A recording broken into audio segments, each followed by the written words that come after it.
somebody who's reached high office in the cabinet, reaching up to the rank of Home Secretary, but was there during those years and saw the betrayal of both our current and our former military, and now has the courage of her, there's a clue, and now has the courage of her convictions to come and stand with me on a reform platform and speak to you today, because it's about time, isn't it? It's about time the establishment owned up to what they got wrong. She was witness to much of us. Ladies and gentlemen, would you please welcome to the stage former Home Secretary Suella Braverman. Oh.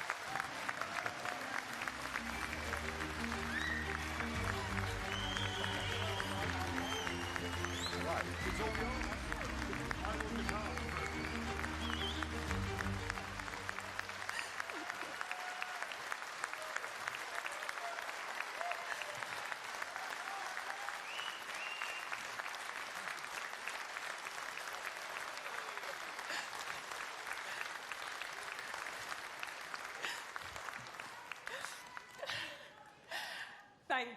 Thank you, Nigel, for that wonderful introduction. I feel like I've come home. I feel like I've come home. Thank you. And I've got to say, what an honour it is to be with all of you. Gallant, noble, brave servicemen and women. You've put your country first. You've sacrificed. You've given us everything. And from the bottom of my heart, I want to say thank you. Thank you for everything you've done for the United Kingdom.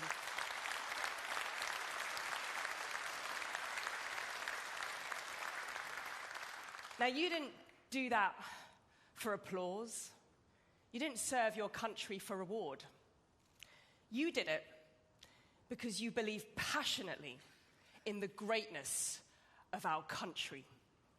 You believe fiercely in its valor. You're not apologizing for our history. You're proud of the vast contribution that Britain has made to civilization for centuries. And you have put your lives on the line in phenomenal acts of bravery, time and time again, ultimately because of love. Love of our dear country. And it's because of that same love that I am standing here today.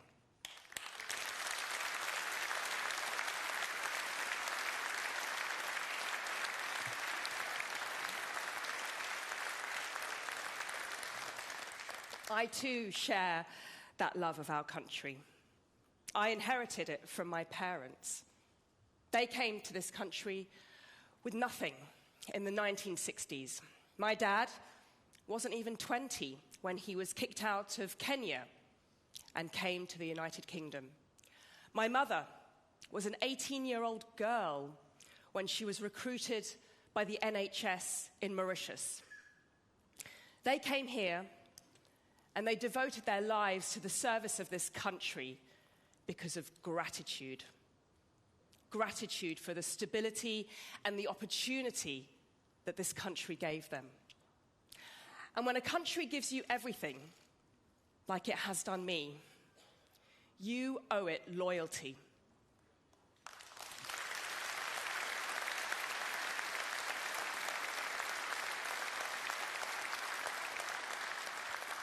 And loyalty demands honesty. And honesty compels me to say this today. Britain is indeed broken. She is suffering. She is not well. Immigration is out of control. Our public services are on their knees. People don't feel safe. Our youngsters are leaving the country for better futures elsewhere. We can't even defend ourselves, and our nation stands weak and humiliated on the world stage. So we stand at a crossroads. We can either continue down this route of managed decline to weakness and surrender, or we can fix our country, reclaim our power, rediscover our strength. I believe that a better Britain is possible.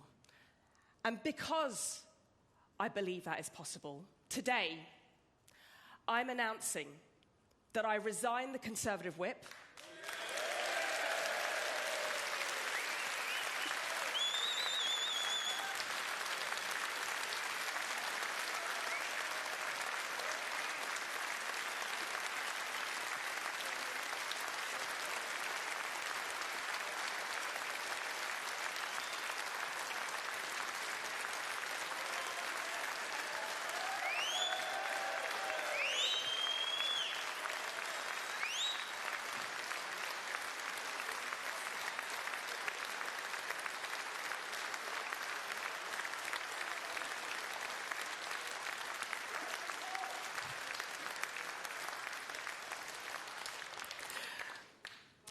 Done it.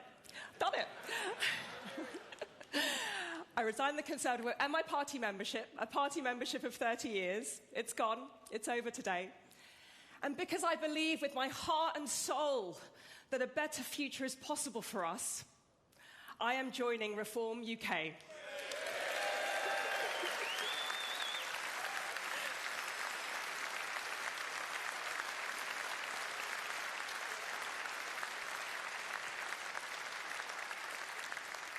And I will sit as the Member of Parliament for Fareham and Waterlooville, representing this great party, Reform UK, with immediate effect.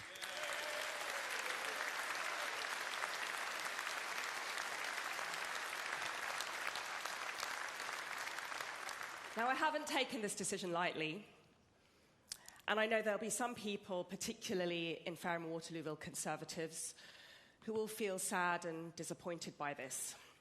I will explain my reasons in full later on today. But right now, I want to talk about you, our veterans, because you deserve to be heard. Now, in Fareham and Waterlooville, from the beaches of Portchester, you can look across the water at the naval dockyards in Portsmouth. And we are very, very proud of our Queen Elizabeth-class aircraft carriers in Pompey. Anyone here from Pompey today? Very good. Good men. Up the Pompey. And indeed, Waterlooville gets its name from that famous victory over Napoleon, because returning soldiers would stop in my constituency to celebrate with a pint on their way home. And over the last decade of being a Member of Parliament, I've had the deep honour of meeting many of our brave servicemen and women around the world. I visited our Royal Marines in the Arctic Circle, and we camped out overnight in sub-zero temperatures in the depths of the Norwegian forest. I'm brave, but I didn't do the ice jump. I will confess I didn't do the ice jump. I'm brave, but I'm not that brave. I've watched our soldiers train on the Canadian prairie in Alberta, and I've met our new recruits from HMS Collingwood, brimming with hope and pride and courage. And in Fareham and Waterlooville itself, there are thousands of veterans. Sometimes there are roads where almost every house has someone who has served. And whether it's a new apprentice or a D-Day veteran, a veteran from Afghan or from the Falklands, I have learnt so much from you. And I've learnt one big lesson, and it's this, that the reality of service life bears no resemblance to the rhetoric. Because the truth is this, for all the warm words and the symbolic gestures, we have failed our veterans.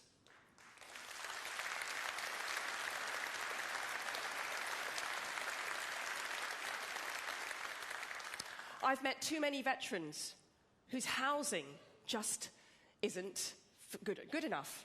Why? Because MOD is broken, DIO doesn't work, and service family accommodation is not good enough. I've met too many veterans who can't get the medical treatment that they deserve for injuries that they sustained in service. For those who gave us their everything, we've left to fight alone. It's a national disgrace. Why? Why has this happened? Because over the last decade, defence spending has been hollowed out. Our armed forces stand at the smallest number in 200 years. Our equipment is inadequate.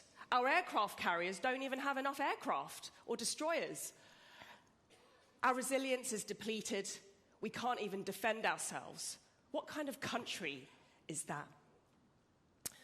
And the biggest scandal of all, the relentless pursuit of our brave servicemen through the courts decades after their duty has been done. The biggest scandal.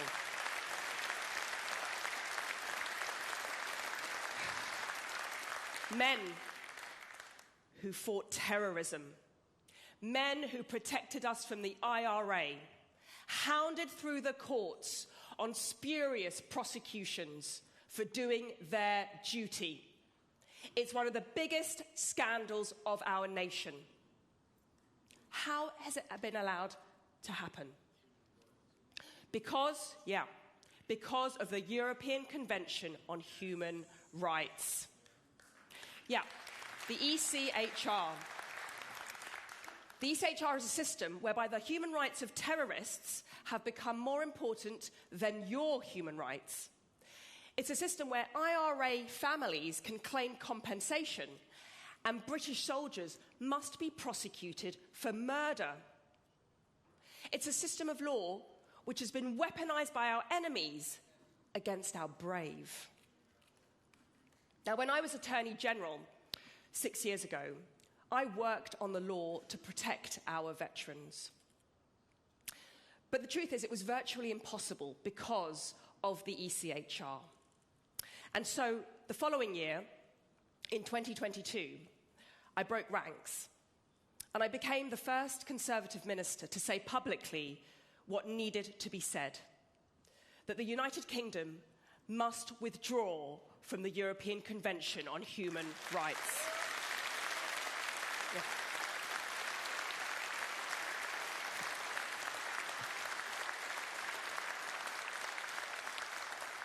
End the madness. Stand up for our soldiers. Leave our veterans in peace.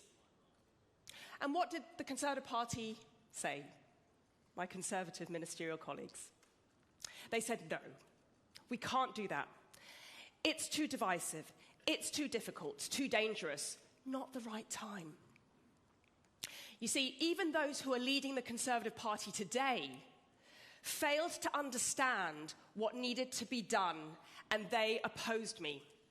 You see, when it mattered, when we had the majority, when we had the power, indeed when we had the duty, the Conservative Party utterly failed to do the right thing for the British people.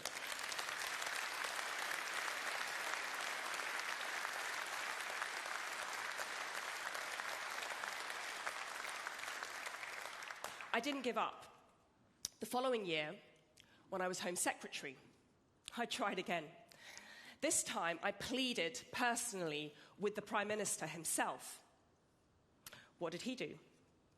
He ignored me, then he blocked me, and then he sacked me. All the while, promising to the British people that he would do whatever it takes to stop the boats and protect our veterans. Saying one thing in public, doing the total opposite in private.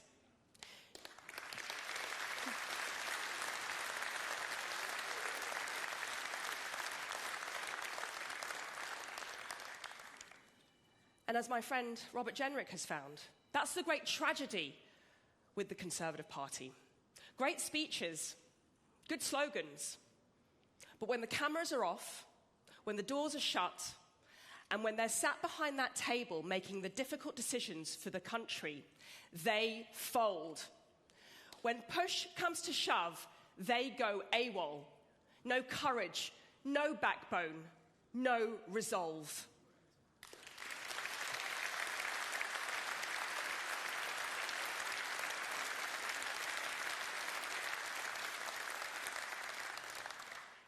even today, their so-called promise to leave the ECHR. It's a lie. It's a lie. Half of the Conservative MPs are dead against it. Another group don't even understand it. And a mere handful sincerely believe that it's the right thing to do. So I'm calling time. I'm calling time on Tory betrayal. I'm calling time on Tory lies. I'm calling time on a party that keeps making promises with zero intention of keeping them.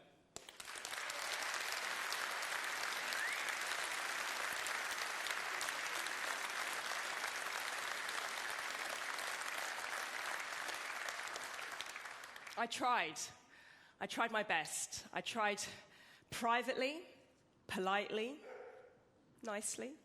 I can be nice. They ignored me. Then I tried loudly and forcefully, and then they sacked me and punished me for telling the truth. You see, the truth is, there is no way on earth that the Conservative Party will ever take the United Kingdom out of the ECHR, and there is no way on earth it will ever keep its promises to you. Enough is enough. Enough of this political delusion. Enough of this political lies. Enough of these political chameleons who say one thing to one group and another thing to another group. The country is crying out for authentic leadership. Credible leadership, leadership that it can trust. And do you know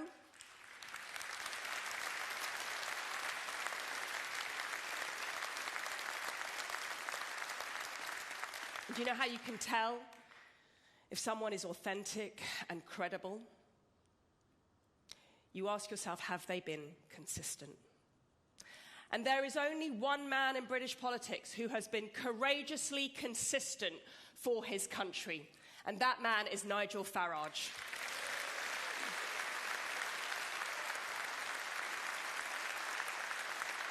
It's true. It's true.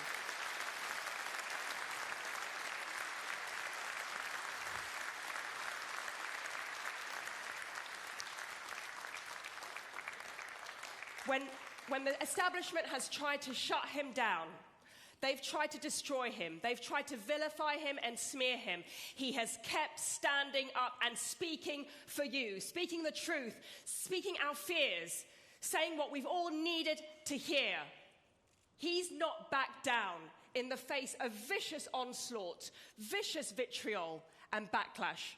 When Nigel Farage said that the country was at breaking point because immigration was out of control, the establishment tried to smear him and demonize him.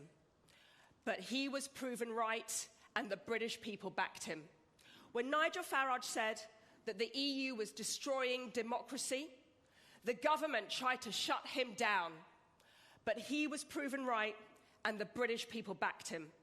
And today, when Nigel Farage is the only political leader with the backbone to say that Britain is broken and Reform UK will fix it, the mainstream parties are doing everything they can to destroy him. But you know what? They won't do it. Because Nigel Farage is right, and the British people are backing him. Thank